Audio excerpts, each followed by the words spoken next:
हमने कहा भैया टाइम टेबल हम अपना बना सकते हैं, पर मुसीबत टाइम टेबल से थोड़ी आती है, वो तो कभी भी आ सकती है।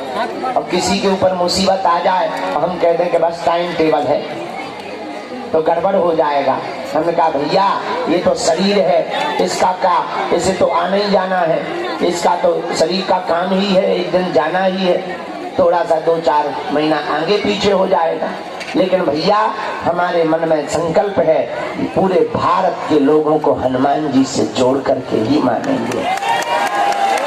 अब भारत में क्या, अब तो विदेशों के जो हाउ टू यू करते थे वो भी सीखा, मात्र ताकि तुमको एक ऐसी मास्टर की, एक ऐसी चाबी, एक ऐसी कुंजी, एक ऐसा उपाय, एक ऐसा समाधान, एक ऐसा रास्ता, एक ऐसा द्वार, एक ऐसा दर, एक ऐसा दरबार, एक ऐसी कृपा, एक ऐसा मंत्र, एक ऐसा विधान तुम्हें प्राप्त हो जाए कि तुम्हारी आने वाली पीढ़ियों में तुम्हें दर दर दरबारों में ना भटकना पड़े, तुम जहां रहो वहीं बागेश्वर धाम का दरबार हो गए।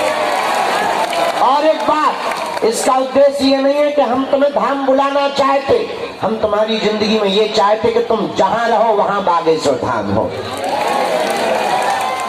और अपेक्षा तो हमारी तुमसे कुछ है ही नहीं, चाहते तो हम तुमसे कुछ है ही नहीं, दान तो हम तुमसे चाहते नहीं, हम तुमसे सिर्फ एक ही बात चाहते हैं, पागलो हमने जो अपनी जिंदगी में अनुभव किया, पागलो कोई किसी का नहीं होता है, इसलिए तुम एक काम करना, तुम भटकना बंद कर दो। तुम परेशान इसलिए हो क्योंकि भटकते हो, हम भी तुम्हारी तरह परेशान थे क्योंकि हम भी भटकते थे। जब से इनके चरणों, गुरुदेव के चरणों को पकड़ा भैया, हमने निजी जीवन में भी अनुभव किया और तुम्हें भी वचन देकर कहते हैं तुमको भी जिंदगी में कभी भटकना नहीं पड़ेगा। और आज तक इस भारत में तथाकथित लोगों ने भूत पकड़ाए हैं, हम भारत के लोगों को भगवान पकड़ा करके जाएंगे। और देवता हनुमत से ही, लेकिन तुम जुड़े तो, बहुत से लोग कहेंगे महाराज हम जुड़े तो हैं, हनुमान जी का भजन भी करते हैं, ठकरी के बरे। अगर जुड़े हो तो फिर मुड़े क्यों हो? जुड़े हो यहाँ वहां जाकर के मुड़ते क्यों?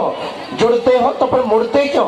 तुम हनुमान जी के चरण इसलिए पकड़ो क्योंकि और देवता हनुमत से सर्व सुख करही, इसलिए आप हनुमान जी के चरण पकड़ो, नियम का पालन करो। कलिकाल में सनातन धर्म के ध्वजा को केवल भारत भूमि के कोने कोने में ही नहीं, अब तो भारत के साथ साथ पूरे विश्व के अधर्मियों की ठटरी पारने के लिए ही बागेश्वर बालाजी का दरबार लगता है। और देखो अमीरों को तो लाखों गुरुजी, लाखों दरबार है, उनका कौन है जो किराया उधार उठा के आते। हमसे आज एक पंडित जी कह रहे थे अब आप थोड़ा सा जो है टाइम टेबल बना लीजिएगा, 6-7 घंटे बैठा करिए दरबार में, टाइम टेबल फिक्स कर लीजिए, आप भी हैरान नहीं होंगे, लोग भी हैरान नहीं होंगे।